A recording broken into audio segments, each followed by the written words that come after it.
Su obispo de Guayaquil, monseñor, gusto saludarlo frente a estos hechos que concita prácticamente la expectativa a nivel mundial y escuchando precisamente las oraciones que da su santidad Juan Pablo II frente a lo que vive el mundo entero. ¿Qué hacer en nuestro país, por favor? Acabamos de vivir momentos complicados, todos ustedes lo conocen. Se anuncia por parte del Frente Unitario de Trabajadores para fin de mes una nueva movilización. ¿Por qué no sentarse? ¿Por qué no persistir en el diálogo de la paz? Bueno, en primer lugar yo quisiera expresar mi gratitud, comenzando por el gobierno y los pueblos y nacionalidades indígenas que tuvieron la gentileza de invitarnos a entrar en ese proceso de pacificación. Sí, o sea, fue una invitación, yo creo que es importante también. Y luego agradecer, yo digo, a todo el pueblo ecuatoriano por la confianza que tuvieron en nosotros. Y aquí los medios de comunicación han jugado un papel importantísimo. Y otras organizaciones, por ejemplo, las universidades, organizaciones de derechos humanos, asociaciones. Entonces, todos estos grupos que son peritos en mediación nos han expresado el apoyo moral, ese deseo de que la paz llegue cuanto antes. Y también, ¿por qué no agradecer a ese pueblo creyente que oró de una manera incansable? Y digo, sin estos apoyos morales, espirituales, hubiese sido más difícil lograr lo que conseguimos aquella noche del 13 de octubre. ¿No? Entonces, por eso mi gratitud a cada una de las personas. La pregunta, como usted dice, es ¿qué hacer? Persistir, ¿no? ¿Qué hacer? Aquí yo veo esos dos campos donde tenemos que trabajar muchísimo. Uno es el campo de la negociación, que tiene que continuar. Y ahí con las Naciones Unidas se sigue insistiendo en esos tres valores que nosotros llamamos que deben ser presentes en toda mesa de negociación. El primero, la confianza. ¿Cómo recuperar la confianza? Para que se sienten las personas no como rivales, como enemigos, ¿no? Dispuestos a destruirse uno al otro. Recuperar la confianza.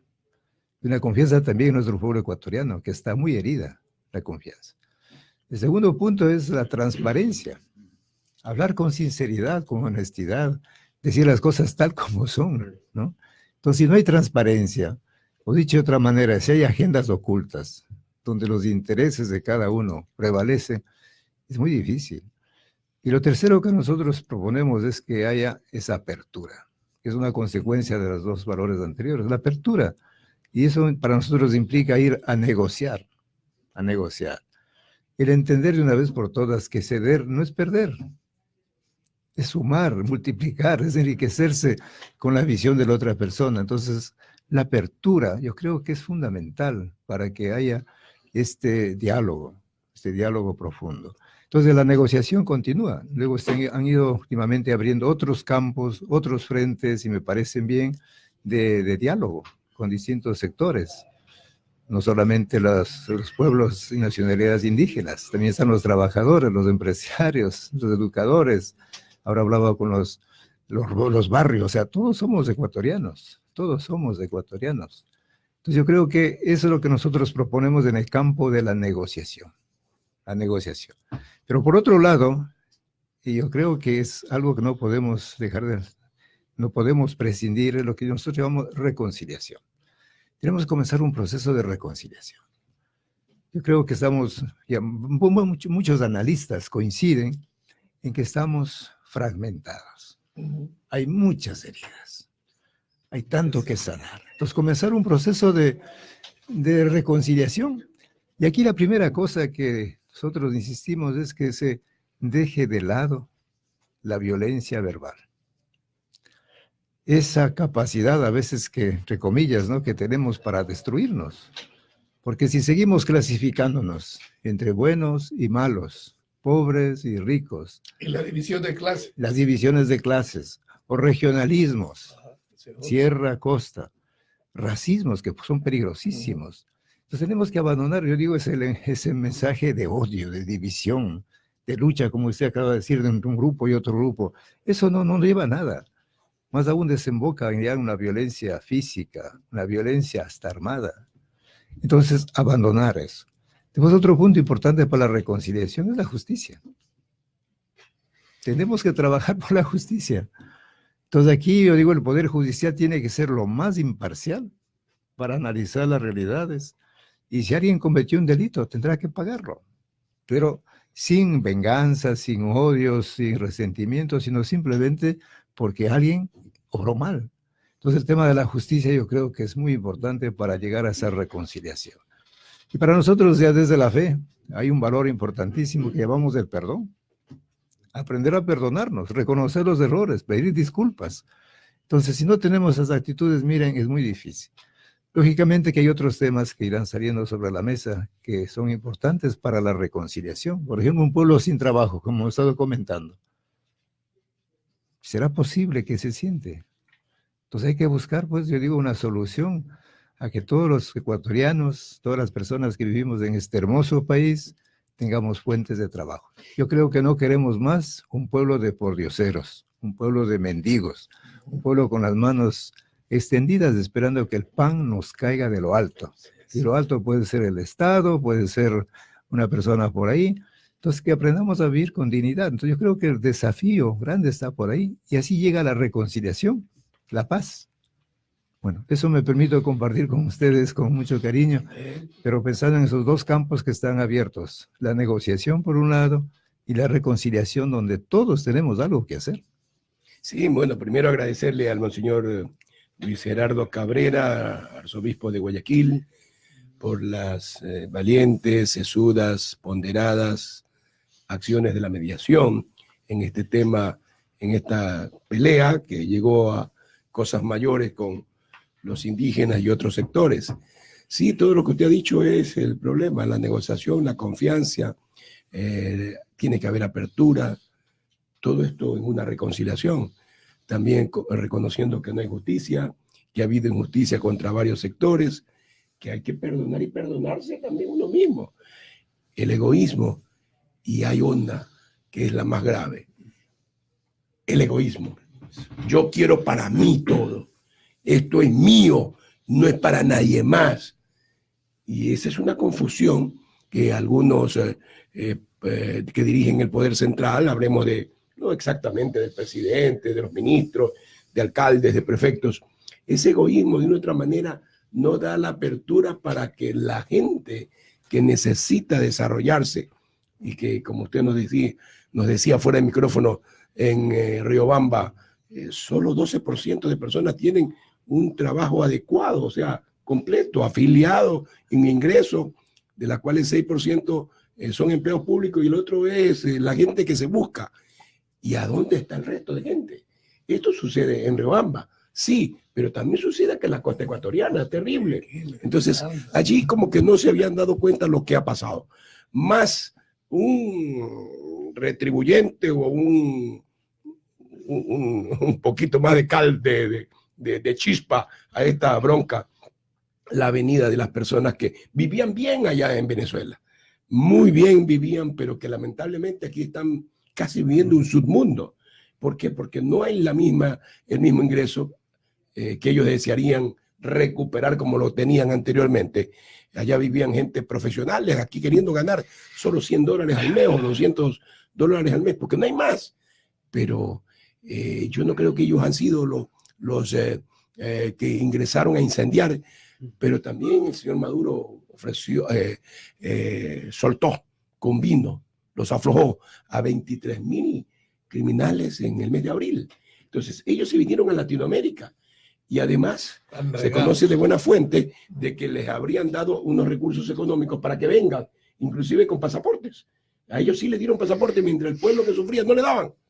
Entonces, de allí ve la gran violencia que se le metieron a nuestros hermanos indígenas en medio, porque una violencia ya de otro tipo, ¿no? Supuestos con cañones armados allí a la criolla, cohetes a la criolla, hierros para poder sacar las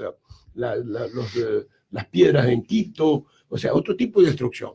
La quema de la Contraloría, que mismo se perseguía. Son cosas graves que hay que analizarla ya desde el punto de vista sociológico y espiritual también. Pero ¿qué sucede lo mismo en Chile? Fue más violento en Chile.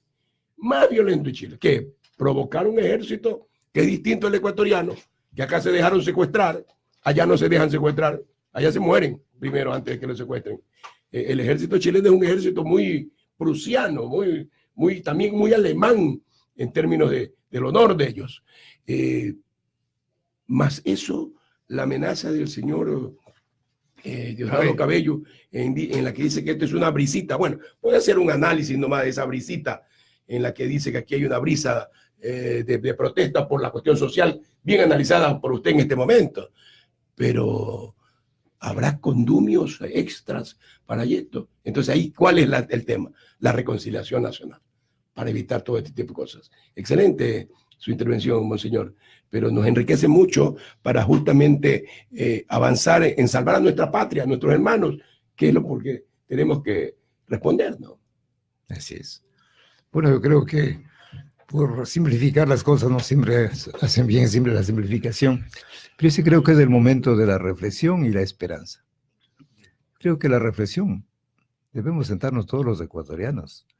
Y aquí, como se acaba de decir muy bien, pues los sociólogos, los politólogos, economistas, en fin, los académicos, yo creo que todos deberíamos aportar, sentarnos en una mesa para reflexionar sobre esta realidad, ver cuáles son las consecuencias que usted acaba de señalar, muchas de ellas, qué es lo que hemos vivido y todas las consecuencias que eso ha tenido a nivel personal, familiar, social, político. Entonces yo sí creo que es hora de la reflexión. Y la reflexión, tratando de ser lo más objetivamente posible para analizar todos los actores, porque claro, en las revueltas, en estos paros, encontramos varios actores, sí, los indígenas, pero también otros grupos que se les fue de las manos. Entonces sí creo que es la hora de la reflexión. Y por otro lado, yo digo también la hora de la esperanza. Volver a confiar en nosotros mismos, en los ecuatorianos, que somos capaces de superar las más difíciles y terribles situaciones. Hoy hablamos mucho de la resiliencia, la fortaleza interior. Entonces yo creo recuperar la esperanza, ¿no?, en este país maravilloso, extraordinario en el que vivimos, que tiene tanta riqueza, no solamente riqueza natural, que la biodiversidad, en fin, sino esa riqueza cultural, esa diversidad de pueblos, de culturas, de tradiciones, de costumbres. Entonces comenzar hoy a hay pensar, que fortalecer, ¿no?, la riqueza espiritual también.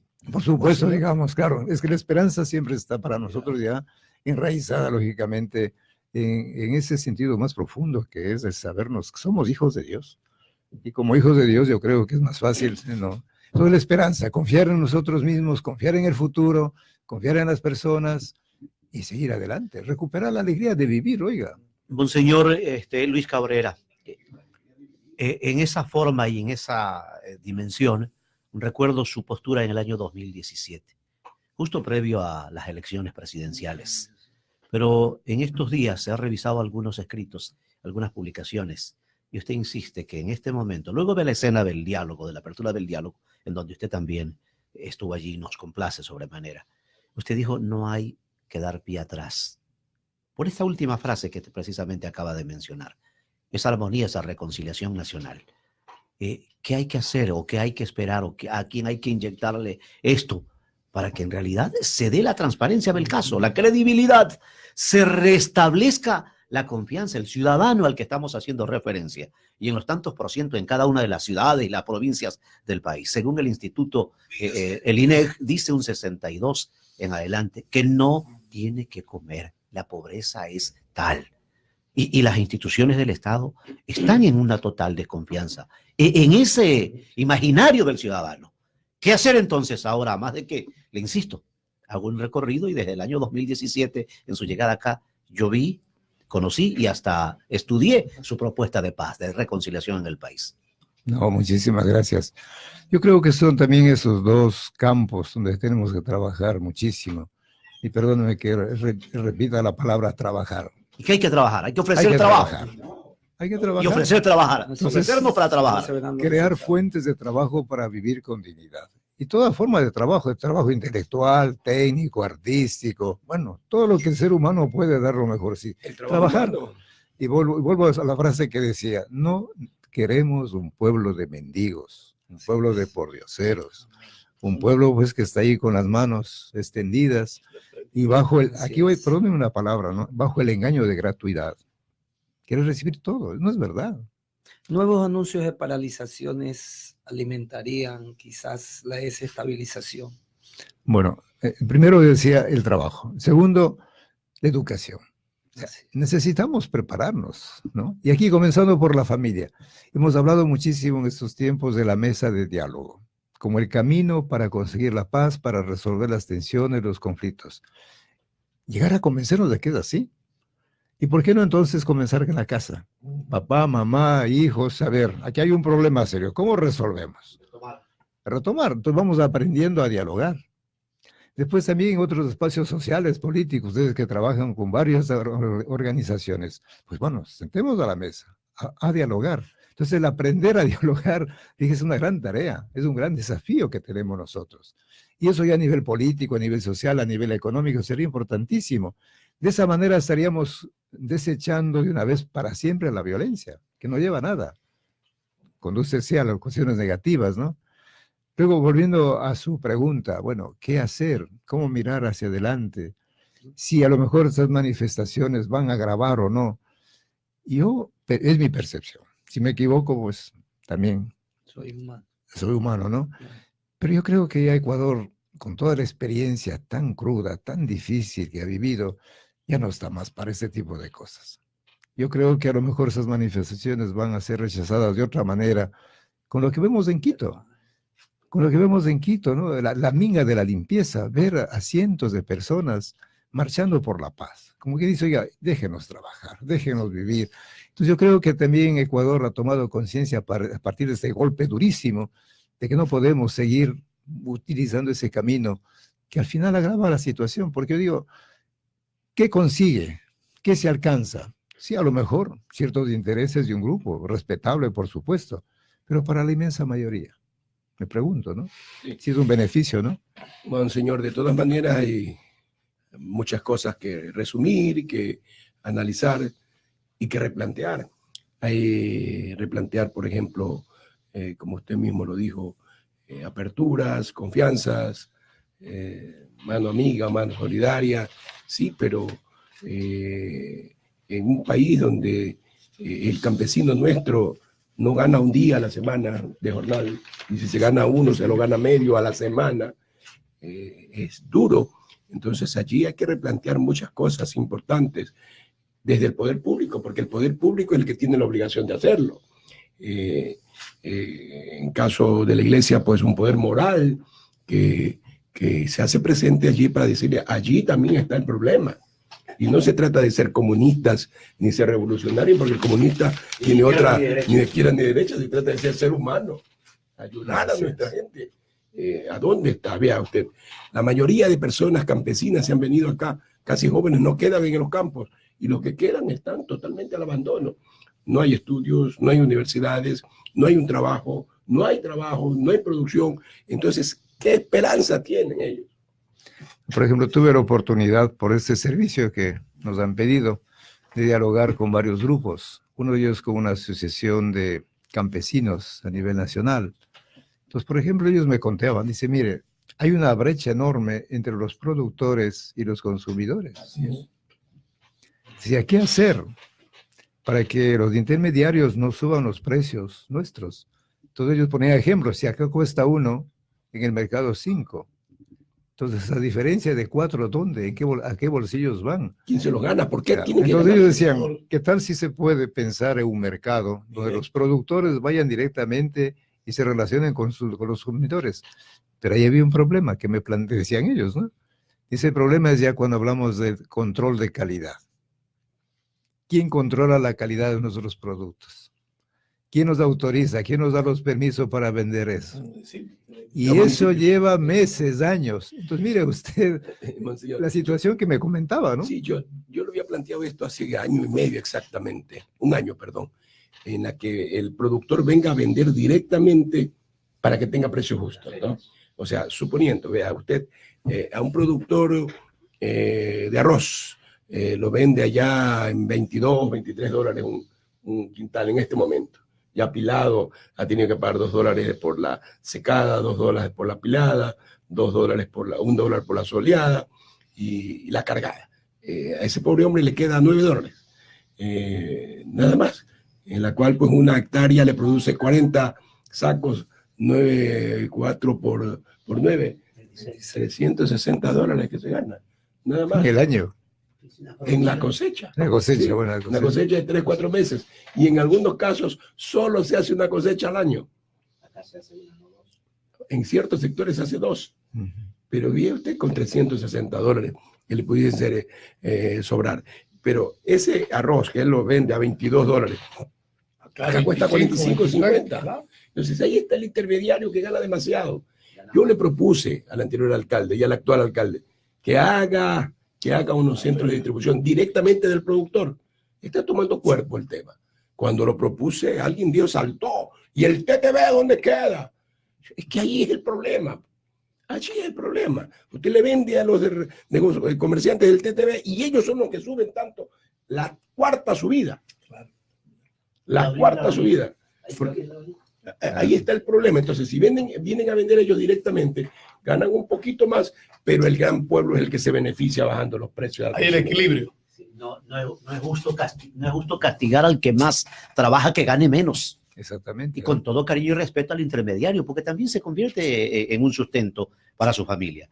Pero hay que buscar, como dice Víctor Hugo, el equilibrio en esta fase. El productor es el que más, como dice el pueblo llano también, discúlpeme, monseñor, es el que más se saca el jugo. Así es. El que más se saca el jugo. Para finalizar, agradecerle y comprometerlo siempre que nos acompañe, su agenda lo pueda, y en aras de hacer un acto de recuperar el conocimiento. Miré la imagen, y usted la tiene allí, de lo que implica este acto, esta de aquí, que se está dando en España. Hoy que estamos hablando de esa dispersión, de esa fuga de capitales humanos que salen del campo en busca del sustento. Vale recordar qué es la transhumancia y sus implicaciones y efectos y el por qué se debe de aprender monseñor. Aprovecho su presencia para que los oyentes tengan un concepto de qué significa este acto que se ve en España. El pastoreo. Ahí está viviéndose en estos días. ¿Tiene algo que ver con la relación, con lo que estamos viviendo en el mundo entero? Bueno, aquí, por lo que veo, dice una marcha en defensa del pastoreo. Yo creo que he escuchado también a varios analistas y comparto plenamente que la mirada hay que volver al campo. Vea. Hay que volver al campo. Y decían análisis, decían que el 65% de los productos que llegan a nuestros mercados vienen de estos pequeños y medianos productores o agricultores. Entonces hay que volver allá. Porque mirarlo no solamente, sino ir a trabajar. No nos alimentamos solo del aire, ¿no? Qué bien. Entonces, así es práctico. Que yo quiero pues agradecer una vez más a Radio Morena y creo que el gran desafío es seguir trabajando por esa cultura de paz, donde haya justicia, haya solidaridad y haya trabajo.